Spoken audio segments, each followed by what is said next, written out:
FIBA online Kannada ಕಾರ್ಯಕ್ರಮಕ್ಕೆ ನಿಮಗೆ ಸ್ವಾಗತ. ಪ್ರಿಯರೇ, ಮತ್ತೊಮ್ಮೆ ನಿಮ್ಮೆಲ್ಲರಿಗೂ ಈ ಒಂದು ಕಾರ್ಯಕ್ರಮವನ್ನ ನೀವು ಕೇಳಿರಿ ಎಂಬುದಾಗಿ ನಮ್ಮ ಒಂದು ಆಶೆ. ಹಾಗೂ ಇವತ್ತಿನ ದಿನದಲ್ಲಿ ಮತ್ತೆ ನಾವು ಸಕ್ಕರೆ ಕಾಯಿಲೆ ಬಗ್ಗೆ ನಾವು ಮಾತನಾಡಲಿಕ್ಕಿದ್ದೇವೆ. ಹೋದ ವಾರ ಕೂಡ ಈ ಒಂದು 3 ವಿಚಾರಗಳನ್ನ ನಾವು ಕೇಳಿದ್ವು. ಕಾರ್ಬೋಹೈಡ್ರೇಟ್ಸ್ ಬಗ್ಗೆ ಮತ್ತು ನಾವು ಕೊಬ್ಬಿನ ಅಂಶದ ಬಗ್ಗೆ ನಾವು ಕೇಳಿದ್ವಿ. ಮತ್ತೆ ಯಾವ ರೀತಿಯಾದಂತಹ ಒಂದು ಹಣ್ಣುಗಳನ್ನ ನಾವು ತಿನ್ನಬೇಕು ಮತ್ತು ತಿನ್ನಬಾರದು, ನಮ್ಮ ಆಹಾರ ಸೇವನೆ ಯಾವ ರೀತಿಯಲ್ಲಿ ಇರಬೇಕು ಎಂಬುದಾಗಿ ಅನೇಕ ವಿಚಾರಗಳನ್ನ ನಾವು ಕೇಳಿದ್ದೇವೆ ಈ ಸಕ್ಕರೆ ಕಾಯಿಲೆ ಬಗ್ಗೆ. ಇವತ್ತಿನ ದಿನದಲ್ಲಿ ಕೂಡ ಅದನ್ನ ಮತ್ತೆ ನಾವು ಮುಂದುವರಿಸಿಕೊಂಡು ಹೋಗ್ಲಿಕ್ಕೆ ನಾವು ಇಷ್ಟಪಡ್ತೇವೆ. ಸೊ ಕಾರ್ಯಕ್ರಮವನ್ನ ನೀವು ಗಮನವಿಟ್ಟು ಕೇಳುವುದಾದ್ರೆ ನಿಮಗೆ ಬಹಳ ಉತ್ತಮ.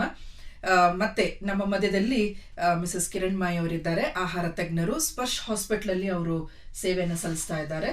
ಅವರಿಗೆ ಈ ಒಂದು ಫೀಬಾ ಆನ್ಲೈನ್ ಕನ್ನಡ ಕಾರ್ಯಕ್ರಮದ ಪರವಾಗಿ ಸ್ವಾಗತವನ್ನು ನಾನು ಬಯಸಲಾಗಿದ್ದೇನೆ.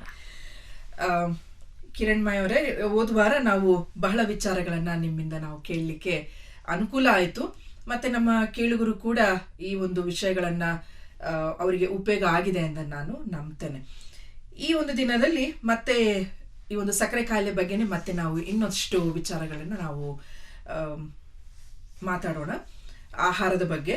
ಯಾಕೆಂದ್ರೆ ಮನುಷ್ಯ ಬಹಳವಾಗಿ ಆಹಾರದ ಮೇಲೆನೆ ಆತನ ಒಂದು ಲೈಫ್ ನಿಂತಿದೆ ಅಂತ ನಾವು ಹೇಳ್ಬೋದು ಅಲ್ವಾ. ಈಗ ಆಹಾರ ತೆಗೆದುಕೊಳ್ಳದೆ ಹೋದ್ರೂ ಕಷ್ಟ, ತೆಗೆದುಕೊಂಡ್ರು ಕಷ್ಟ. ಆದ್ರೆ ಎಲ್ಲೋ ಒಂದ್ ಕಡೆ ಕೇಳಿದ್ದೆ, ಒಬ್ಬ ವ್ಯಕ್ತಿ ಆಹಾರ ಇಲ್ಲದೇನೆ, ಅವನೇನೂ ಆಹಾರ ಸೇವನೆ ಇಲ್ಲ, ನೀರಿಲ್ಲ, ಏನೂ ಇಲ್ಲ, ಯಾವ್ದೋ ಒಂದು ಕತ್ಲೆ ಕೋಣೆಯಲ್ಲಿ ಎಷ್ಟೋ ವರ್ಷ ಇದ್ನಂತೆ. ಮತ್ತೆ ಆತ ಜೀವಂತವಾಗಿ ಇದ್ನಂತೆ. ಅದು ಯಾವ ರೀತಿಯಲ್ಲಿ ಅಂತ ನನಗೆ ಗೊತ್ತಿಲ್ಲ ಅದು. ಸೊ ಅದು ಎಷ್ಟು ನಿಜ ಅಥವಾ ಸುಳ್ಳು ಅದನ್ನ ಏನಂತ ಹೇಳ್ಬೋದು ಅಂತ ಗೊತ್ತಾಗಲ್ಲ. ಬಟ್ ಈಗಿನ ಒಂದು ಕಾಲಮಾನದಲ್ಲಿ ನೋಡುವಾಗ ನಾವು ಎಷ್ಟೇ ಒಳ್ಳೆ ಆಹಾರ ತಕೊಂಡ್ರು ಕೂಡ ಕಾಯಿಲೆಯಲ್ಲಿ ಜನರನ್ನ ನಾವು ನೋಡ್ತಾ ಇದ್ದೇವೆ. ಅದು ಬಹಳ ಮುಖ್ಯವಾಗಿ ನಾವು ನೋಡುವಾಗ ಈ ಒಂದು ಸಕ್ಕರೆ ಕಾಯಿಲೆ ಬಂದಿದೆಯಾ ನಿಮಗೆ ಅಂದಿದ ತಕ್ಷಣನೇ ಅದೊಂಥರ ಭಯ ಹುಟ್ಟಿಸುವಂತ ಒಂದು ವಿಚಾರ ಅಲ್ವಾ.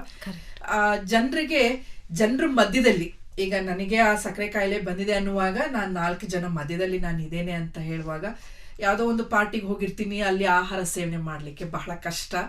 ಯಾಕೆಂದ್ರೆ ಸ್ವೀಟ್ಸ್ ನೋಡುವಾಗ ತಿನ್ಬೇಕನ್ಸ್ತದೆ, ಆದ್ರೆ ತಿನ್ನುವಂತ ಒಂದು ಏನಂತಾರೆ, ತಿನ್ಬೇಕು ಅನ್ಸುತ್ತೆ, ಬಟ್ ಭಯ ಆಗಿರ್ಬೋದು. ಭಯ ಅನ್ನುವಾಗ ಅವ್ರು ಏನ್ ಹೇಳ್ತಾರೆ, ಅಯ್ಯೋ ನನಗ ಆ ಒಂದು ಇದೇ ಇಲ್ಲ, ಲಕ್ಕೆ ಇಲ್ಲಪ್ಪ, ನನ್ನ ಹಣೆ ಬರದಲ್ಲಿ ಒಂದು ಬರ್ದು ಬಿಟ್ಟಿದೆ ಅಂತ ಹೇಳ್ತಾರೆ. ಸೊ ಏನೇ ಇರ್ಲಿ, ಈ ಒಂದು ಸಕ್ಕರೆ ಕಾಯಿಲೆನ ನಾವು ತಡೆಗಟ್ಟಬಹುದು ಅಂತ ನೀವು ಮೊದಲಿನ ಒಂದು ಕಾರ್ಯಕ್ರಮದಲ್ಲಿ ನೀವು ನಮ್ಗೆ ಹೇಳಿದ್ರಿ. ಯಾವ ರೀತಿಯಲ್ಲಿ ನಮ್ಮ ಕಾರ್ಬೋಹೈಡ್ರೇಟ್ಸ್ ನಾವು ಮೇಂಟೈನ್ ಮಾಡ್ಬೋದು, ಮತ್ತೆ ಪ್ರೋಟೀನ್ ಅಂಶ ಅನ್ನುವಂಥದ್ದನ್ನ ನಾವು ಉತ್ತಮವಾದ ರೀತಿಯಲ್ಲಿ ಸೇವನೆ ಮಾಡಬೇಕು ಕಾರ್ಬೋಹೈಡ್ರೇಟ್ ಜೊತೆಗೆ. ಆಮೇಲೆ ಬಾಡಿ ಮಾಸ್ ಇಂಡೆಕ್ಸ್ ಅನ್ನುವಂಥದ್ದು ಕೂಡ ನೀವು ಹೇಳಿದ್ರಿ, ಯಾವ ರೀತಿಯಲ್ಲಿ ಆ ಒಂದು ರೀಡಿಂಗ್ ಇರಬೇಕು, ಅದನ್ನ ನಾವು ಯಾವ ರೀತಿಯಲ್ಲಿ ಮ್ಯಾನೇಜ್ ಮಾಡ್ಬೋದು ಅಂತ. ಮತ್ತೆ ಹಣ್ಣುಗಳ ವಿಚಾರದಲ್ಲಿ ಕೂಡ ಹೌದು, ಏನ್ ತಿನ್ಬೇಕು, ಏನ್ ತಿನ್ಬಾರ್ದು. ಸೊ ತಿನ್ನುವಂತ ಪ್ರಮಾಣವನ್ನು ಕೂಡ ನಾವು ಅದನ್ನ ಮ್ಯಾನೇಜ್ ಮಾಡ್ಬೇಕು ಮತ್ತೆ ಮೇಂಟೈನ್ ಮಾಡ್ಬೇಕು ಕೂಡ ಅಂತ ನೀವು ಹೇಳಿದ್ರೆ. ಈಗ ಇವತ್ತು ಏನಂದ್ರೆ ಚಿಕ್ಕ ಮಕ್ಕಳಲ್ಲಿ ಕೂಡ, ಹುಟ್ಟಿದ ಮಗುವಿನಲ್ಲಿ, ಈಗ ಅದು ಡೆಲಿವರಿ ಆಗಿದ ತಕ್ಷಣವೇ ಆ ಒಂದು ಮಗುವನ್ನ, ಎಲ್ಲ ಮಗು ಅಲ್ಲ, ಈ ಒಂದು ಲಕ್ಷಣಗಳು ಕಾಣ್ತಾ ಇದೆ ಅನ್ನುವಾಗ ಅದನ್ನ ಇನ್ಕ್ಯುಬೇಟರ್ ನಲ್ಲಿ ಇಟ್ಬಿಡ್ತಾರೆ, ಅದನ್ನ ಅಬ್ಸರ್ವೇಷನ್ ಅಲ್ಲಿ ಇರ್ತಾರೆ. ಸೊ ಯಾಕೆ ಇದು ಬರ್ತದೆ? ಅಥವಾ ತಾಯಿ ಈ ಒಂದು ಪ್ರೆಗ್ನೆನ್ಸಿ ಟೈಮ್ ನಲ್ಲಿ, ಗರ್ಭದ ಆ ಒಂದು ಸೆಮಿಸ್ಟರ್ ನಲ್ಲಿ ಆಕೆ ಒಂದು ಆಹಾರ ಸೇವನೆಯಲ್ಲಿ ಏನಾದ್ರೂ ಬದಲಾವಣೆ ಆಗಿರುತ್ತಾ, ಅಥವಾ ಯಾವ ರೀತಿಯಲ್ಲಿ ಹುಟ್ಟಿದ ಮಗುವಿಗೆ ಯಾಕೆ ಈ ರೀತಿಯಲ್ಲಿ ಬರ್ತದೆ? ಹುಟ್ಟಿದ ಮಗುಕಂದ್ರೆ ಅದು ಮೆನಿ ರೀಸನ್ಸ್ ಇರ್ಬೋದು. ಅಂದ್ರೆ ಪ್ರೀ ಮೆಚೂರ್ ಬೇಬಿ ಅಂದ್ರೆ 9 months ಟ್ರೈಮಸ್ಟರ್ ಇದ್ರೆ ಆಗಕ್ಕೆ ಮುಂಚೆನೆ ಬೇಬಿ ಹುಟ್ಟಿದಿರ್ಬೋದು. ಸೊ ಆ ತರ ಮಕ್ಳಿಗೆ ಅವ್ರದ್ದು ಚಾಲೆಂಜಿಂಗ್ ಅಂದ್ರೆ ವೆಯ್ಟ್ ಜಾಸ್ತಿ ಇರಲ್ಲ, ಸೊ ಮೆಟಬಾಲಿಕ್ ಆರ್ಗ್ಯಾನ್ಸ್ ಎಲ್ಲ ಕಂಪ್ಲೀಟ್ ಆಗಿ ಡೆವಲಪ್ ಆಗಿರಲ್ಲ. ಸೊ ಎಷ್ಟೊಂದು ಚಾಲೆಂಜಸ್ಗಳು ಇರ್ತವೆ. ಸೊ ಅದು ಬೇಬಿನ 9 months ತನಕ ತುಂಬಾ ಹುಷಾರಾಗಿ ನೋಡ್ಬೇಕು. ಸೊ ಅದು first time of the treatment what they take care in the hospital. So ಆ ತರ ಆಗಿ ಮಕ್ಳಿಗೆ ಜನರಲ್ ಆಗಿ ನೋಡ್ತಾರೆ. ಅದು ಇನ್ನೊಂದು ಅಪೋಹ ಏನಂದ್ರೆ, ಮದರ್ ಪ್ರೆಗ್ನೆನ್ಸಿ ಟೈಮ್ ನಲ್ಲಿ ತಾಯಿಗಿದ್ರೆ ಮಕ್ಳಿಗೂ ಬರುತ್ತಾ ಅಂತ ಗ್ಯಾರಂಟಿ ಏನಿಲ್ಲ, depends upon that. Okay, but ನೋಡಕ್ ಹೋಗಿದ್ರೆ ಈ ಕಾಲದಲ್ಲಿ ಜಾಸ್ತಿ ಪ್ರೆಗ್ನೆನ್ಸಿ ಅಂದ್ರೆ gestational diabetes also increasing rapidly. ಅದು ಹೇಗೆ ಅಂದರೆ ಬೇರೆ ಕಾರಣಗಳೂ ಇದ್ದಾವೆ. ಸೊ ಲೇಟ್ ಮ್ಯಾರೇಜ್ ಆಗಿರ್ಬೋದು, ಇಲ್ಲಾಂದರೆ ಲೈಫ್ ಸ್ಟೈಲ್ ಆಗಿರ್ಬೋದು, ಇಲ್ಲಾಂದರೆ ಅವ್ರಿಗೆ ಮುಂಚೆಯಿಂದಾನೇ PCOD, ಓಕೆ, ಥೈರಾಯ್ಡ್ ಪ್ರಾಬ್ಲಮ್ಸು, ಈ ಪ್ರಾಬ್ಲಮ್ಸ್ ಎಲ್ಲ associated with the gestational diabetes. So ಕೆಲವರು ಟೈಮ್ನಲ್ಲಿ ಏನಾಗುತ್ತೆ, ಪ್ರೆಗ್ನೆನ್ಸಿ ಟೈಮ್ನಲ್ಲಿ ಡಯಾಬಿಟಿಸ್ ಡಯಾಗ್ನೋಸ್ ಮಾಡ್ತಾರೆ, ಬಟ್ ಅದು ಪ್ರಕಾರನೇ ಅವರು ಮಗುದು ಅವ್ರದ್ದು ಎಲ್ಲ ಸೇರಿಕೊಂಡು ಊಟ ಕೇರ್ ತಗೋಬೇಕಾಗತ್ತೆ. ಬಟ್ ಆಗಿದ್ಮೇಲೆ ಕೆಲವರಿಗೆ ಕಾಣಿಸುತ್ತೆ, ಡೆಲಿವರಿ ಆಗಿದ್ಮೇಲೆ ಕೆಲವರಿಗೆ ಇಲ್ಲ. ಬಟ್ ಅದು ನನಗೆ ಇಲ್ಲ ಇವಾಗ ಅಂತ ನೆಗ್ಲೆಕ್ಟ್ ಮಾಡೋಕ್ಕೂ ಆಗಲ್ಲ. ಒಂದು 3-4 times you have to check with your HbA1c with your diabetologist. ಅವರು ಕನ್ಫರ್ಮ್ ಮಾಡಿದ್ರಿ ಹೆನ್ಸ್ ಫೋರ್ತ್ ನೀವು ಇನ್ನು ಟೆಸ್ಟ್ ಮಾಡೋದೇ ಬೇಕಾಗಲ್ಲ ಅಂತ ಅವರು ಹೇಳಿದ್ಮೇಲೆ ನೀವು ಸ್ಟಾಪ್ ಮಾಡ್ಬೋದು. ನೀವು ಸ್ವತಃ ಆಗಿ ಡೆಸಿಷನ್ ತಗೊಂಡಕ್ಕೆ ಆಗಲ್ಲ. ಈ HbA1c ಅಂತ ಹೇಳಿದ್ರಿ ಅಲ್ವಾ, ಸೊ ಯಾವ ರೀತಿಯಲ್ಲಿ ಅದನ್ನ ನೋಡ್ಬೇಕು, ಯಾಕೆ ಅದನ್ನ ನಾವು ಟೆಸ್ಟ್ ಮಾಡಬೇಕು? HbA1c ಅಂದ್ರೆ ಗ್ಲೈಕೋಲೇಟೆಡ್ ಹಿಮೋಗ್ಲೋಬಿನ್ ಟೆಸ್ಟ್ ಅಂತ ಹೇಳ್ತಾರೆ. ಅದು ಬಂದ್ಬಿಟ್ಟು ನಮಗೆ ಗೊತ್ತಿಲ್ಲ ನನಗೆ ಲಾಸ್ಟ್ ಮಂತ್ ಎಷ್ಟಿದೆ ಶುಗರು. ನನಗೆ ಫಾರ್ ಎಕ್ಸಾಂಪಲ್ ನನಗೆ ಶುಗರೇ ಇಲ್ಲ, ಬಟ್ ನನಗೆ ಸಿಂಪ್ಟಮ್ಸ್ನೂ ಅಷ್ಟಿಲ್ಲ, ಬಟ್ ನನಗೆ ಏನೋ ಒಂದು ಥರ ಇನ್ಫೆಕ್ಷನ್ ಇತ್ತು, ಸುಮ್ಮನೆ ಜ್ವರ ಬರೋದು, ಬೇರೆ ಜಾಯಿಂಟ್ ಪೇನ್ಸು, ಎಷ್ಟು ತೊಗೊಂಡ್ರೆ ಏನೋ ಕಮ್ಮಿ ಆಗ್ತಾ ಇಲ್ಲ. ಸೊ ಕೆಲವರಿಗೆ ಸಿಂಪ್ಟಮ್ಸ್ ಕಾಣಿಸುತ್ತೆ, ಏನೋ ಥರ್ಸ್ಟಿ ಇರ್ಬೋದು, ವೆಯ್ಟ್ ಲಾಸ್ ಇರ್ಬೋದು, ಡ್ರಾಸ್ಟಿಕ್ ವೆಯ್ಟ್ ಲಾಸ್ ಇರ್ಬೋದು, ಈ ಥರ ಇರ್ಬೋದು. ಬಟ್ ಕೆಲವರು ಏನೋ ಕಾಣಿಸಲ್ಲ, ಬಟ್ ಜ್ವರ ಇರ್ಬೋದು, ಇನ್ಫೆಕ್ಷನ್ ಆ ಥರ. ಸೊ ಈ ಟೈಮ್ನಲ್ಲಿ ನಿಮ್ಗೆ ಏನ್ ಮಾಡ್ಬೇಕು ಅಂತ ಗೊತ್ತಿಲ್ಲ, ಯಾಕೆ ನಾನು ಎಲ್ಲ ಚೆನ್ನಾಗಿದ್ದೀನಲ್ವಾ, ಬಟ್ ಏನಾಯ್ತು ಅಂತ. ಬಟ್ ಆ ಥರ ಏನಾದ್ರೂ ಇದ್ರೆ ನಿಮ್ ಜನರಲ್ ಫಿಸಿಷಿಯನ್ ಕನ್ಸಲ್ಟ್ ಮಾಡಿರೋವಾಗ ಅವ್ರು ಒಂದು ಟೆಸ್ಟ್ ಹೇಳ್ಬೋದು, ಇಲ್ಲಾಂದ್ರೆ ನೀವು ಸ್ವತಃ ಮಾಡಿಸ್ಕೋಬಹುದು ಚೆಕ್ ಮಾಡ್ಕೋಬೇಕಂದ್ರೆ. ಸೊ ಅದು ಬಂದ್ಬಿಟ್ಟು ಆವರೇಜ್ 3 months ಶುಗರ್ ನಮ್ಮ ಬಾಡಿನಲ್ಲಿ ಪಾಸ್ಟ್ 3 ತಿಂಗಳಿಂದ ಎಷ್ಟು ಮೇಂಟೈನ್ ಮಾಡ್ತಾ ಇದೆ ಅಂತ ಆವರೇಜ್ ಲೆವೆಲ್ ನಲ್ಲಿ ತೋರಿಸುತ್ತೆ. 1 ತಿಂಗಳು ಜಾಸ್ತಿ ಇರ್ಬೋದು, 1 ತಿಂಗಳು ಕಮ್ಮಿ ಇರ್ಬೋದು, but this 3 months they will take like ಎಷ್ಟು ಇರಬೇಕು ಅಂತ. 3 ತಿಂಗಳಿನ ಒಂದು ರೀಡಿಂಗ್ ಅನ್ನ ಅವರು ತಕೊಳ್ಬೇಕು. ಅವರ ದೇಹದಲ್ಲಿ ರಕ್ತದಲ್ಲಿ ಎಷ್ಟು ಅಂಶ, ಈ ಒಂದು ಸಕ್ಕರೆ ಅಂಶ ಇದೆ ಅದು ತೋರಿಸ್ತದೆ ಅಲ್ವಾ, ನೀವು ಹೇಳುವ ಪ್ರಕಾರ? ಹೌದು. ಸೊ ಅದು ಬಂದ್ಬಿಟ್ಟು 5.7 to 6.5. ಅದು ಬಂದ್ಬಿಟ್ಟು ನಾರ್ಮಲ್ ಪ್ರೀ ಡಯಾಬಿಟಿಕ್ ಅಂತ ಹೇಳ್ಬೋದು. 5.7 ಇಂದ 6.5. ಸೊ ಈ ಒಂದು ರೇಂಜ್ ಅಲ್ಲಿ HbA1c ರೀಡಿಂಗ್ ತೋರಿಸಿದ್ರೆ ಹೌದು, ಅದು ಪ್ರೀ ಡಯಾಬಿಟಿಕ್ ಅಂದ್ರೆ ನಿಮ್ದು ಶುಗರ್ ಜಸ್ಟ್ ಸ್ಟಾರ್ಟಿಂಗ್ ಸ್ಟೇಜ್ ನಲ್ಲಿ ಇದೆ ಅಂತ ಹೇಳಿ. ಓಕೆ, ಇವಾಗ ಚಿಕ್ಕ ಮಕ್ಕಳದು ಅಂದ್ರೆ ಹುಟ್ಟಿದ ಒಂದು ಮಕ್ಕಳು ಯಾವ ರೀತಿಲಿ ತಾಯಿಯಂದಿರು ಅವರ ಒಂದು ಗುಣಲಕ್ಷಣಗಳನ್ನ ನೀವು ಹೇಳಿದ್ರಿ ಅಲ್ಲ. ಈಗ ಈಗ ಯವನಸ್ಥರು ಅಂದ್ರೆ ಅವರು ಸಿಗರೆಟ್ ಸೇದೋದ್ರ ಮೂಲಕ ಏನಾದ್ರೂ ಎಫೆಕ್ಟ್ ಆಗತ್ತಾ, ಅಥವಾ ಕುಡಿಯೋದ್ರ ಮೂಲಕ ಅವರು ತೆಗೆದುಕೊಳ್ಳುವಂತ ಕುಡಿಕತನದ ಒಂದು ಅಭ್ಯಾಸ ಇರುವಂತವ್ರಿಗೆ ಏನಾದ್ರೂ ಆ ಥರ ಆಗತ್ತಾ, ಮತ್ತೆ ಡ್ರಗ್ಸ್ ತಗೊಳ್ಳೋದ್ರ ಮೂಲಕ ಏನಾದ್ರೂ ಎಫೆಕ್ಟ್ ಆಗತ್ತಾ ಅಥವಾ ಏನು ಅಂತ ಹೇಳಿ? ಈ ಮೂರದ್ನಲ್ಲಿ ನೋಡಿದ್ರೆ ಸ್ಮೋಕಿಂಗು, ಡ್ರಿಂಕಿಂಗು, ಡ್ರಗ್ಸ್, ಇದರಲ್ಲಿ ನೋಡಿದ್ರೆ ಹೈ ರಿಸ್ಕ್ ಬಂದ್ಬಿಟ್ಟು drinking. Because alcohol consumption has direct impact on your liver. And the liver is the main organ. ನಿಮ್ಮ ಇನ್ಸುಲಿನ್ ಪ್ರೊಡಕ್ಷನ್ ಅಲ್ಲಿಂದನೇ ಆಗೋದು. ಸೊ ನೀವು 1 peg ಆಲ್ಕೋಹಾಲ್ ತಗೊಂಡ್ರೆ 1 ml ಆಲ್ಕೋಹಾಲ್ 7 calories, ಬರೀ ಕ್ಯಾಲರೀಸ್ ಬರ್ತವೆ, ಅಂದ್ರೆ carbohydrate load also more. So ನೀವು ಜಾಸ್ತಿ ಡ್ರಿಂಕ್ ಮಾಡಿರೋವಾಗ ಸೊ ಅದು ಫ್ಯಾಟಿ ಲಿವರ್ ಆಗಲಿ ಬೇರೆ ಲಿವರ್ ಡಿಸೀಸ್ ಆಗಲಿ ಖಂಡಿತ ಅವ್ರಿಗೆ ಫಸ್ಟ್ ಅದು ಡಯಾಗ್ನೋಸಿಸ್ ಆಗಿದ್ರೇನು ಶುಗರ್ ಜಾಸ್ತಿ ಆಗಕ್ಕೆ ಚಾನ್ಸಸ್ ಇದೆ. ಓಕೆ, ಸೊ ಇದು ತುಂಬಾನೇ ಬಹಳ ಮುಖ್ಯವಾದಂತ ಒಂದು ವಿಚಾರ. ಯಾಕಂದ್ರೆ ಯವನಸ್ಥರು ಏನಂದ್ರೆ ಅವರ ಒಂದು ಬಾಡಿ ಮೇಂಟೈನ್ ಮಾಡ್ಲಿಕ್ಕೆ ಕೂಡ ಈ ಒಂದು ಡ್ರಿಂಕ್ಸ್ ಅನ್ನ ತಕೊಂತಾರೆ, ಯಾಕಂದ್ರೆ ಫೇರ್ ಚಂದವಾಗಿ ಕಾಣ್ಬೇಕು ಅಂತ ಹೇಳಿ. ಅಂದ್ರೆ ಈಗ ಈ ಯವನಸ್ಥರನ್ನ ಯಾವ ರೀತಿಯಲ್ಲಿ ಇದಕ್ಕೆ ಏನಾದ್ರೂ ಒಂದು ವಿಚಾರನ ಹೇಳಲಿಕ್ಕೆ ಇಷ್ಟಪಡ್ತೆ ಈ ವಿಚಾರದಲ್ಲಿ. ಯಾಕಂದ್ರೆ ಮುಖ್ಯವಾಗಿ ಯವನಸ್ಥರು ಈ ಒಂದು ಅಭ್ಯಾಸದಲ್ಲಿರುವಂಥದ್ದನ್ನು ನಾವು ನೋಡ್ತೀವಿ, ಡ್ರಿಂಕಿಂಗ್ ಆಗಿರ್ಬೋದು ಮತ್ತೆ ಡ್ರಗ್ಸ್. ಇದೆಲ್ಲ ಬಂದ್ಬಿಟ್ಟು ಶಿವ ನಾನು ನೋಡಿರೋ ಪ್ರಕಾರ ನೋಡಿದ್ರೆ ಸ್ಟೇಟಸ್ ಸಿಂಬಲ್ ತರ ಆಗೋಯ್ತು. ಓಕೆ, ನಾನು ಕೆಲವರು ಪೇಷಂಟ್ನ ಮಾತಾಡ್ತೀನಿ, ಸ್ಮೋಕಿಂಗ್ ಯಾಕೆ ಮಾಡ್ತೀರಾ? ಸ್ಮೋಕಿಂಗ್ ಸ್ಟ್ರೆಸ್ ಇದೆ ಮೇಡಮ್ ನನಗೆ, to relieve that. So that is the solution what they think. There are many ways where to overcome the stress. ಅಲ್ವಾ? ಸ್ಟ್ರೆಸ್ ಎಲ್ಲಾರ್ಗೂ ಎಲ್ಲರಿಗೂ ಇರುತ್ತೆ, ಇರುತ್ತೆ. How to deal with that ಅಂತ ಗೊತ್ತಿರಬೇಕು. ಹಾಗಿದ್ರೆ ಎಲ್ಲರೂ ಸ್ಮೋಕ್ ಎಲ್ಲರೂ ಮಾಡಬೇಕು, smoke ಎಲ್ಲರೂ ಡ್ರಿಂಕ್ ಮಾಡ್ಬೇಕು. ಮಾಡಬೇಕಲ್ವಾ? Okay, smoking that is only for the short that 5 minutes you release. After that ಮತ್ತೆ ಇದು ಪ್ರಾಕ್ಟಿಕಲ್ ಆಗಿ ಥಿಂಕ್ ಮಾಡಿದ್ರೆ ನಾವು ಮಾಡೋದು ತಪ್ಪ ಅಂತ ಹೂವರ್ ಇಸ್ ಸ್ಮೋಕಿಂಗ್ ಡ್ರಿಂಕಿಂಗ್ ಇಲ್ಲಿ ಅವ್ರಿಗೆ ಗೊತ್ತಾಗತ್ತೆ. ಬಟ್ ಹಾಗಿದ್ರೇನು ಒಂಥರ ಅಡಿಕ್ಷನ್ ಅವ್ರಿಗೆ. ಅದು ಲೈಫ್ ಸ್ಟೈಲ್ ಕೋಚ್ ಕಡೆ ಕೌನ್ಸಿಲಿಂಗ್ ತಗೊಂಡು ಸೆಷನ್ಸ್ ತಗೊಂಡಾದ್ಮೇಲೆ ದೇ ಕ್ಯಾನ್ ಕಮ್ ಔಟ್. ಇವಾಗ ಟೊಬ್ಯಾಕೋ ಇದೆ, ಟೊಬ್ಯಾಕೋ ಚೂಯಿಂಗ್ ಇದೆ. Okay, so for that you get the patches. Okay, yes, you just put it off. Chewing gums ಬರ್ತವೆ ಟು ಲೈಕ್ ಅಡಿಕ್ಷನ್ ಇಂದ free ಆಗಕ್ಕೆ. These are the ways. But I feel that one ನನಗೆ ಅದೇ ಬೇಕು ಅಂತ ನೀವು ಕೂತ್ಕೊಳ್ಳಿದ್ರೆ ಯಾರು ಚೇಂಜ್ ಮಾಡೋಕ್ಕಾಗಲ್ಲ. ಬಟ್ ನಾನು ಚೇಂಜ್ ಮಾಡ್ಕೋಬೇಕಂತ ನಿಮಗೆ ಸ್ವತಃ ಒಂದು ಇದು ಕಮಿಟ್ಮೆಂಟ್ ಬರಬೇಕು. ಅದು ಬಂದಿದ್ರೆ there are many ways. Smoking ಇದೆ, ಸ್ಮೋಕಿಂಗ್ನು ಪ್ಯಾಚಸ್ ಬರ್ತವೆ. ಆಲ್ಕೋಹಾಲ್ ವಿತ್ಡ್ರಾಲ್ ಇಂಜೆಕ್ಷನ್ಸ್ ಕೊಡ್ತಾರೆ. ಓಕೆ, ಸೊ ಡ್ರಗ್ಸ್ ಅಂದರೆ then again that is a some different topic. So ಈ ಥರ ಬಂದುಬಿಟ್ಟು there is science is available to correct you, to relieve from your habits. But you have to approach the right person.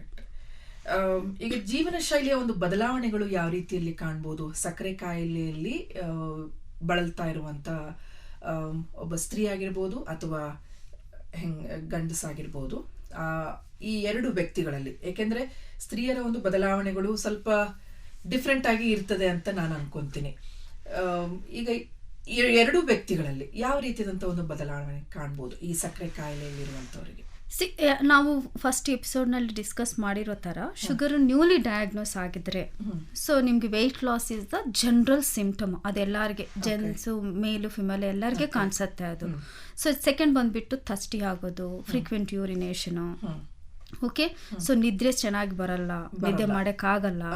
Okay, so ಎಷ್ಟು ತಿಂದಿದ್ರೇನು satisfaction, ಹಸು ಆಗ್ತಾನೆ ಇರುತ್ತೆ, frequent ಹಂಗರ್ ಇರ್ಬೋದು, ಇಲ್ಲಾಂದರೆ ಏನಾದರೂ ಇನ್ಫೆಕ್ಷನ್ ಆಗಿರ್ಬೋದು, ಸೊ ತರಚು ಜ್ವರ ಬರೋದು, ಇಲ್ಲ ಅಂದರೆ ನೀ ಪೇನು, ಏನಾದರೂ ಜಾಯಿಂಟ್ ಪೇನ್ಸ್ ಆಗಿರ್ಬೋದು.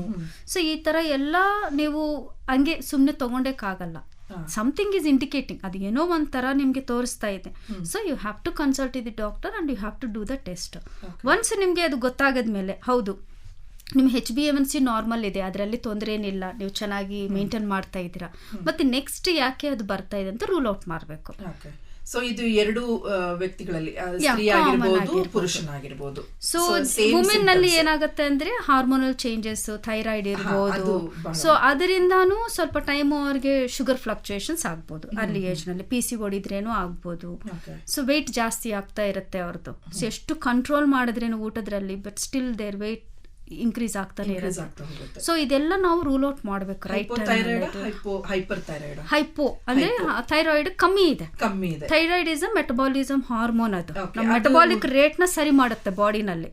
ಇದು ಸಕ್ಕರೆ ಕಾಯಿಲೆಗೆ ಏನು ಅದು ಇನ್ಸುಲಿನ್ ಪ್ರೊಡಕ್ಷನ್ಸ್ ಮೇಲೆ ಎಫೆಕ್ಟ್ ಆಗ್ಬೋದು. ಥೈರಾಯ್ಡ್ ಇದ್ರೇನು it obstructs that production. Okay, so ಈಗ ಹಿಂದಿನ ಒಂದು ಕಾರ್ಯಕ್ರಮದಲ್ಲಿ ನಾವು ಹಣ್ಣಿನ ಬಗ್ಗೆ ನಾವು ತಿಳ್ಕೊಂಡ್ವಿ. ಅಂದ್ರೆ ಮತ್ತೆ ಅದು ರೈಸ್ ಮತ್ತೆ ಚಪಾತಿ, ರಾಗಿ ಅನ್ನುವಂಥದ್ದು, ಕಾಳುಗಳು ತಿನ್ಬೇಕು, ಅದನ್ನ ಬೇಯಿಸಿ ಪಲ್ಯ ತರ ಮಾಡ್ಕೊಂಡು ತಿನ್ಬೋದು, ಮತ್ತೆ ಸಾರು ಕೂಡ ಮಾಡ್ಕೊಂಡು ತಿನ್ಬೋದು ಅಂತ ಹೇಳಿದ್ರು. ಈಗ ಈಗಿನ ಒಂದು ದಿನಮಾನಗಳನ್ನ ನೋಡುವಾಗ ಜಾಸ್ತಿ ಜನ ಏನ್ ಮಾಡ್ತಾರೆ, ಸಸ್ಯಾಹಾರಿಗೆ ಹೋಗೋದಿಲ್ಲ ಹೇಳ್ಬೇಕಂದ್ರೆ. ಯಾರು ತಿಂತಾರೆ ಅದು. ಮತ್ತೆ ಇನ್ನೊಂದೇನಂದ್ರೆ ಕಷ್ಟದ ಕೆಲಸ, ಅಷ್ಟೊಂದು ತಗೊಂಡ್ ಬಂದು ತಿನ್ನುವಂಥದ್ದು ಏನಿರುತ್ತೆ. ಸೊ ಮಾಂಸಾಹಾರಿ, ಒಂದು ಚಿಕನ್ನೋ ಮಟನ್ನೋ ಮೀನೋ ಏನೋ ಒಂದು ತಗೊಂಡ್ ಬಂದು ಮಾಡ್ಕೊಂಡು ತಿನ್ಬೋದು ಅಂತ. ಸೊ ಇದ್ರದ್ದು ವ್ಯತ್ಯಾಸಗಳು ಏನು? ಈ ಸಕ್ಕರೆ ಕಾಯಿಲೆ ಇರುವಂತವರಿಗೆ ಯಾವ ರೀತಿಯಲ್ಲಿ ಈ ಎರಡು ಆಹಾರಗಳು ಉಪಯೋಗ ಆಗುತ್ತೆ, ಅಥವಾ ಯಾವ ರೀತಿಯಲ್ಲಿ ಅದು ಡೇಂಜರ್ ಅಂತಾನು ಕೂಡ ಹೇಳ್ಬೋದಾ? ಸೊ ಡಯಾಬಿಟಿಸ್ ಇರೋವಾಗ ನೀವು ಜನರಲ್ ಆಗಿ ವೆಜ್ ನಾನ್ ವೆಜ್ ಆಗಿದ್ರೆ ನೋ ನೀಡ್ ಟು ಚೇಂಜ್, ಅದೇ ಕಂಟಿನ್ಯೂ ಮಾಡ್ಕೋಬಹುದು, ತೊಂದರೆ ಏನಿಲ್ಲ. ಇಲ್ಲ ನನಗೆ ಇವಾಗ ಸಕ್ಕರೆಕಾಯಿ ಬಂತು, ನಾನು ವೆಜಿಟೇರಿಯನ್ ತಿನ್ಬೇಕಾ ನಾನ್ ವೆಜಿಟೇರಿಯನ್ ತಿನ್ಬೇಕಾ ಅಂತ ಚೂಸ್ ಮಾಡೋಕೊಳ್ಳೋ ಅವಶ್ಯಕತೆ ಏನಿಲ್ಲ. ನಿಮ್ಗೆ ಗೊತ್ತಿರಬೇಕು ಯಾವುದು ಚೆನ್ನಾಗಿರೋದು, ಎಷ್ಟು ಕ್ವಾಂಟಿಟಿ ತಿನ್ಬೇಕಂದ್ರೆ ಎರಡೂ ಮೇಂಟೈನ್ ಮಾಡ್ಬೋದು.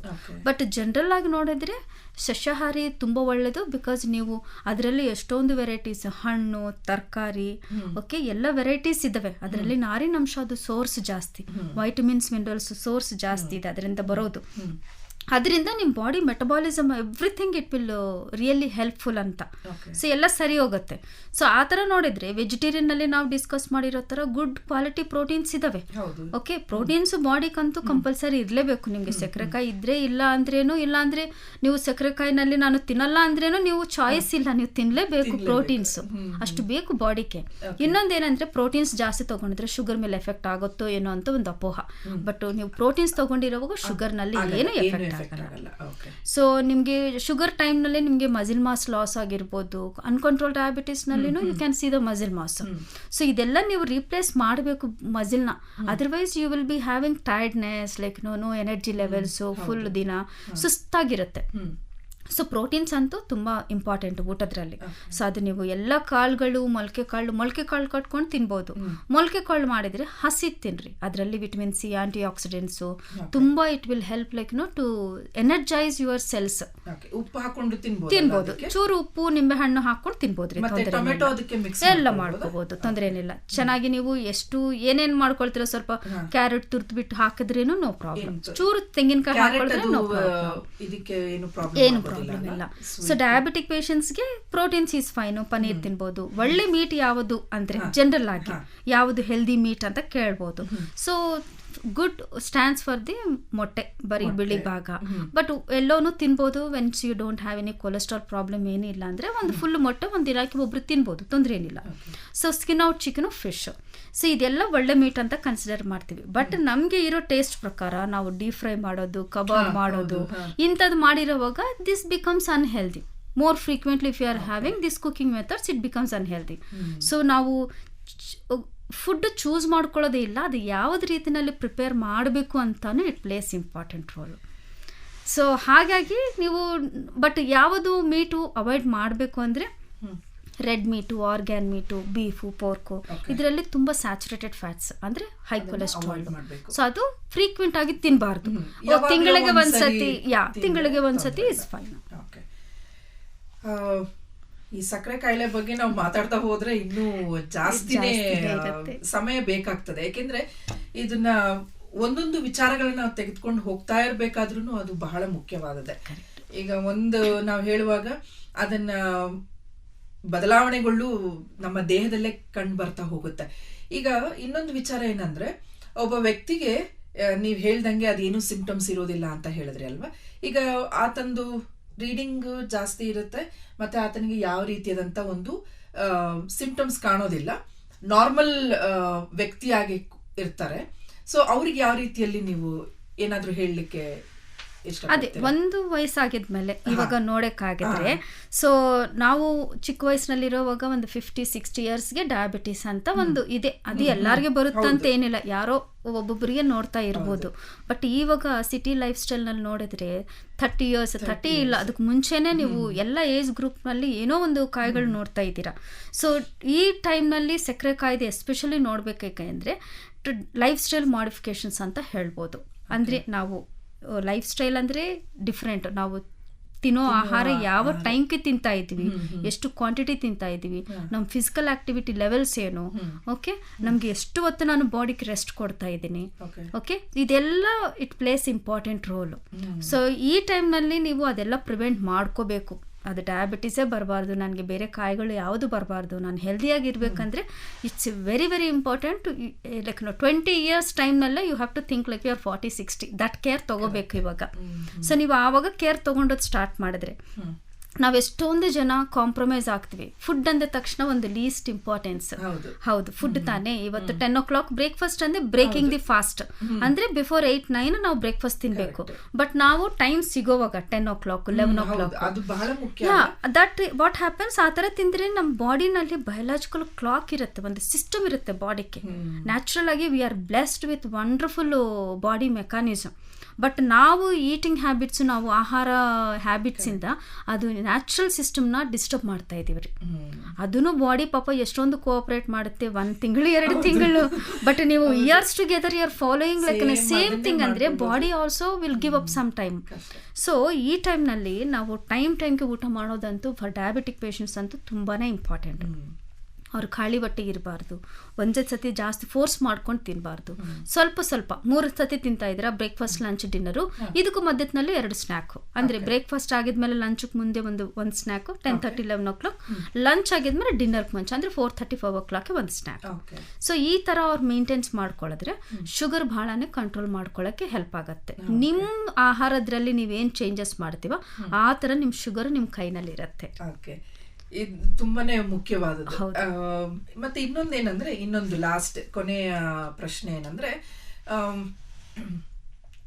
ಮಕ್ಕಳು ಸ್ಕೂಲಿಗೆ ಹೋಗುವಂತ ಮಕ್ಕಳಾಗಿರ್ಬೋದು ಅಥವಾ ಕಾಲೇಜಿಗೆ ಹೋಗುವಂತ ಮಕ್ಕಳು, ನಾನು ಯಾಕೆಂದ್ರೆ ಸ್ಟ್ರೆಸ್ ಮಾಡ್ತಾ ಇದ್ದೀನಿ ಮಕ್ಕಳು ಅನ್ನುವಾಗ, ತಂದೆ ತಾಯಿಗಳು ಅವರಿಗೆ ಹೊರಗಿಂದು ಊಟನ ಜಾಸ್ತಿ, ಹೊರಗಿಂದು ಸ್ನ್ಯಾಕ್ಸ್, ಬರ್ಗರ್ ಆಗಿರ್ಬೋದು ಅಥವಾ ಪಿಜ್ಜಾ ಆಗಿರ್ಬೋದು, ಇನ್ನೇನೇನೋ ಈಗಿಂದ ಇದನ್ನ ನೋಡುವಾಗ ಅದು ಸೇವನೆ ಮಾಡುವಾಗ ಮಕ್ಕಳಿಗೆ ಇವಾಗ ಇರೋದಿಲ್ಲ. ಸೊ ಮುಂದಿನ ದಿನಗಳಲ್ಲಿ ಅವರು ಬೆಳೆಯುತ್ತಾ ಬರುವಾಗ ಈ ಒಂದು ಸಕ್ಕರೆ ಕಾಯಿಲೆಗೆ ಏನಾದ್ರೂ ಎಫೆಕ್ಟ್ ಆಗ್ಲಿಕ್ಕೆ ಸಾಧ್ಯತೆ ಇದೆಯಾ? ಖಂಡಿತ ಇದೆ ಶಿವ.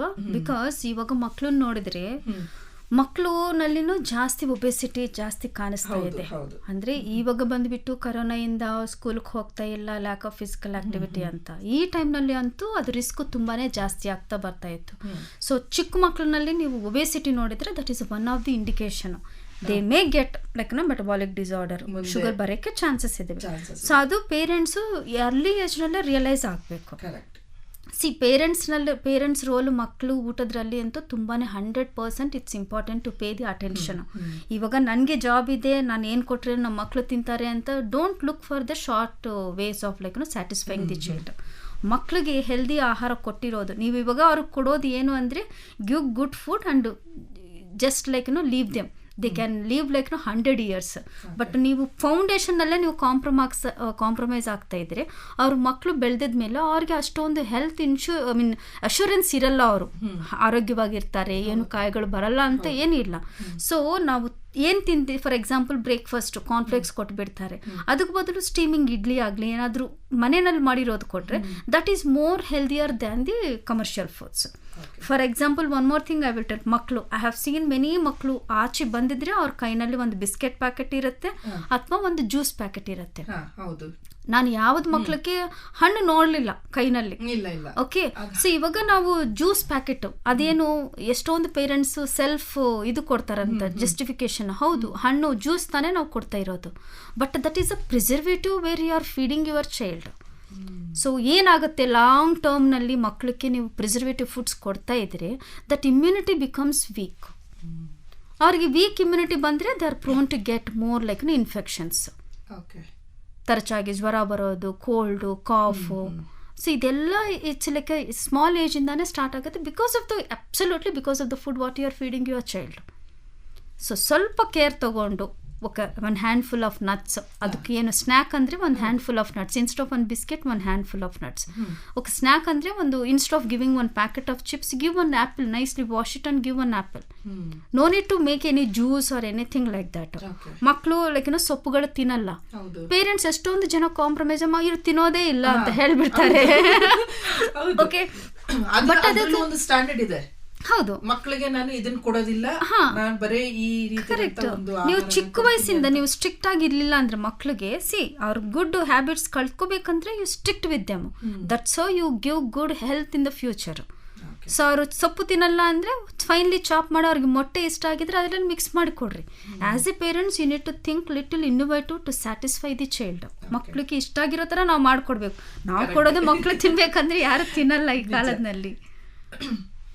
ತುಂಬಾ ಅದ್ಭುತವಾದಂತ ಈ ಒಂದು ಮಾತು. ಏಕೆಂದ್ರೆ ಇದ್ರ ಬಗ್ಗೆ ನಾವು ಮಾತಾಡ್ತಾ ಹೋದ್ರೆ ಇನ್ನೂ ಹೆಚ್ಚಿನ ಸಮಯ ಆಗ್ತದೆ. ಸೊ ನಮಗೆ ಇರುವಂತ ಈ ಒಂದು ಸಮಯದಲ್ಲಿ ಅತಿ ಉತ್ತಮವಾದ ರೀತಿಯಲ್ಲಿ ಸಕ್ಕರೆ ಕಾಯಿಲೆ ಬಗ್ಗೆ ಡಯಟಿಷಿಯನ್ ಆಗಿ, ಆಹಾರ ತಜ್ಞರಾಗಿ ನೀವು ಅನೇಕ ವಿಚಾರಗಳನ್ನ ನಮ್ಮ ಕೇಳಿಗರಿಗೆ ನೀವು ತಿಳಿಸಿದ್ದೀರಾ. ಬಹಳ ಸಂತೋಷ. ಪ್ರಿಯರೇ, ಈ ಒಂದು ಕಾರ್ಯಕ್ರಮ ನಿಮಗೆ ಬಹಳ ಉಪಯೋಗ ಆಗಿದೆ ಅಂತ ನಾನು ನಂಬ್ತೇನೆ. ಏಕೆಂದ್ರೆ ನಿಮ್ಮ ಮನೆಗಳಲ್ಲಿ ಒಬ್ಬ ವ್ಯಕ್ತಿ, ಈಗ 4 ಜನ ಅಂತಂದ್ರೆ ಒಬ್ಬ ವ್ಯಕ್ತಿ ಖಂಡಿತವಾಗಿಯೂ ಸಕ್ಕರೆ ಕಾಯಿಲೆಯಿಂದ ಬಳಲ್ತಾ ಇರ್ತಾರೆ. ಸೊ ಮತ್ತೆ ನಿಮ್ಮ ಮಕ್ಕಳನ್ನ ದಯವಿಟ್ಟು ಕಾಪಾಡ್ಕೊಳ್ಳಿ. ಅವ್ರು ಕೇಳುವಂತ ಆಹಾರಗಳನ್ನ ನೀವು ಕೊಟ್ಟು ನಿಮ್ಮ ಒಂದು ಕೆಲಸ ಮುಗೀತು ಅಂತ ಹೇಳಿ ನೀವು ಆ ಒಂದು ಏನಂದ್ರೆ ನಾವೇ ಅದನ್ನ ಆಹ್ವಾನ ಮಾಡ್ಕೊಳ್ತಾ ಇದೀವಿ. ಸೊ ಅದನ್ನ ತಡೆಗಟ್ಟಬೇಕಾಗ್ತದೆ. ತಂದೆ ತಾಯಿಗಳಿಗೆ ಇದೊಂದು ಬಹಳ ಮುಖ್ಯವಾದಂತ ಒಂದು ವಿಚಾರ. ಹಾಗೂ ದೊಡ್ಡವ್ರಿಗೂ ಕೂಡ ನೀವು ಏನು ಆಹಾರವನ್ನ ಸೇವನೆ ಮಾಡ್ತೀರಾ ಅದನ್ನ ನೋಡಿ, ಮತ್ತೆ ನಾನು ಇದನ್ನ ತಕೊಂಡ್ರೆ ನನ್ನ ದೇಹದಲ್ಲಿ ಯಾವ ರೀತಿಯಾದಂತ ಬದಲಾವಣೆ ಆಗುತ್ತೆ ಅಥವಾ ಆಗಲ್ಲ ಅನ್ನುವಂತ ವಿಚಾರಗಳನ್ನ ನೀವು ನೆನಪಿನಿಟ್ಟುಕೊಂಡು ನೀವು ಆಹಾರ ಸೇವನೆಯನ್ನ ಉತ್ತಮವಾದ ರೀತಿಯಲ್ಲಿ ನೀವು ಮಾಡ್ರಿ ಎಂಬುದಾಗಿ ನಮ್ಮ ಒಂದು ಆಶೆ ಕೂಡ, ಹಾಗೂ ನಿಮಗೆ ಒಂದು ಕಿವಿ ಮಾತು ಕೂಡ ನಾವು ಹೇಳಲಿಕ್ಕೆ ಇಷ್ಟಪಡ್ತೇವೆ. ಮತ್ತೆ ಈ ಒಂದು ಸಕ್ಕರೆ ಕಾಯಿಲೆ ಬಗ್ಗೆ ಭಯ ಪಡುವಂಥದ್ದು ಏನೂ ಇಲ್ಲ. ನಿಮ್ಮ ಕೈನಲ್ಲುಂಟು ಆರೋಗ್ಯವನ್ನ ಕಾಪಾಡಿಕೊಳ್ಳುವಂಥದ್ದು. ಯಾಕಂದ್ರೆ ದೇವರು ನಮಗೆ ಬುದ್ಧಿ, ಜ್ಞಾನ, ವಿವೇಕ ಎಲ್ಲವನ್ನ ಕೊಟ್ಟಿದ್ದಾನೆ, ಮತ್ತೆ ಆರೋಗ್ಯವನ್ನ ಕೂಡ ಕೊಟ್ಟಿದ್ದಾನೆ. ಸೊ ಅದನ್ನ ಕಾಪಾಡಿಕೊಳ್ಳುವಂಥದ್ದು ಅದು ನಮ್ಮ ಕೈನಲ್ಲಿದೆ. ದಯವಿಟ್ಟು ನಮ್ಮ ಆರೋಗ್ಯವನ್ನ ಉತ್ತಮವಾದ ರೀತಿಯಲ್ಲಿ ಕಾಪಾಡಿಕೊಂಡು ಹಾಗೂ ನಮ್ಮ ಮನೆಯಲ್ಲಿರುವಂತವರೆಲ್ಲರೂ ಆರೋಗ್ಯವಂತರಾಗಿ ಇರಲಿ ಎಂಬುದಾಗಿ ನಮ್ಮ ಪ್ರಾರ್ಥನೆ. ಹಾಗೂ ನೀವು ಕೂಡ ನಿಮ್ಮ ಕುಟುಂಬಗಳಲ್ಲಿ ದೇವರ ಮೇಲೆ ಆತುಕೊಂಡವರಾಗಿ, ದೇವರ ಮೇಲೆ ಭರವಸೆ ಇಟ್ಟರಾಗಿ ಮುಂದೆ ಸಾಗುವುದಾದರೆ ಖಂಡಿತವಾಗಿಯೂ ದೇವರು ನಿಮಗೆ ಒಳ್ಳೆಯ ಆರೋಗ್ಯ ಭಾಗ್ಯವನ್ನ ಕೊಟ್ಟು ಕಾಪಾಡಲಿ ಎಂಬುದಾಗಿ ನಮ್ಮ ಪ್ರಾರ್ಥನೆ ಕೂಡ ಆಗಿದೆ. ಈ ಒಂದು ಕಾರ್ಯಕ್ರಮ ಕೇಳಿದಕ್ಕೆ ನಿಮ್ಮೆಲ್ಲರನ್ನ ನಾನು ವಂದಿಸೋಳಾಗಿದ್ದೇನೆ. ಮುಂದಿನ ದಿನಗಳಲ್ಲಿ ನಿಮ್ಗೆ ಇನ್ನೂ ಹೆಚ್ಚಿನ ಮಾಹಿತಿ ಬೇಕಾ ನಮ್ಗೆ ಕರೆ ಮಾಡಬಹುದು. ನಮ್ಮ ಒಂದು ದೂರವಾಣಿ ಸಂಖ್ಯೆಯನ್ನು ನೀವು ಬರೆದಿಟ್ಕೊಳ್ಬಹುದು, 9902606453. ಮತ್ತೊಮ್ಮೆ ಹೇಳ್ತಾನೆ, 9902606453. ಈ ಒಂದು ಫೀಬಾ ಆನ್ಲೈನ್ ಕನ್ನಡ ಕಾರ್ಯಕ್ರಮ ನೀವು ಕೇಳ್ಬೇಕಂದ್ರೆ ನಮ್ಗೆ ಕರೆ ಮಾಡಬಹುದು. ಹಾಗೂ ಈ ಒಂದು ಕಾರ್ಯಕ್ರಮವನ್ನ ಪ್ರತಿ ಗುರುವಾರ 3 ರಿಂದ 3:30 ಆ ಒಂದು ಸಮಯದಲ್ಲಿ, ಮಧ್ಯಾಹ್ನದ ಸಮಯದಲ್ಲಿ ಈ ಒಂದು ಕಾರ್ಯಕ್ರಮವನ್ನ ನೀವು ಕೇಳಿ ಒಳ್ಳೆಯ ಒಂದು ವಿಚಾರಗಳನ್ನ ನೀವು ತಿಳಿದುಕೊಳ್ಬಹುದು. ಹಾಗೂ ಕಾರ್ಯಕ್ರಮದ ಮುಖಾಂತರವಾಗಿ ಕೂಡ ಆಶೀರ್ವಾದ ಹೊಂದಿಕೊಳ್ಳಬಹುದು. ನಿಮ್ಮೆಲ್ಲರನ್ನ ನಾನು ವಂದಿಸೋಳಾಗಿದ್ದೇನೆ. ಧನ್ಯವಾದಗಳು.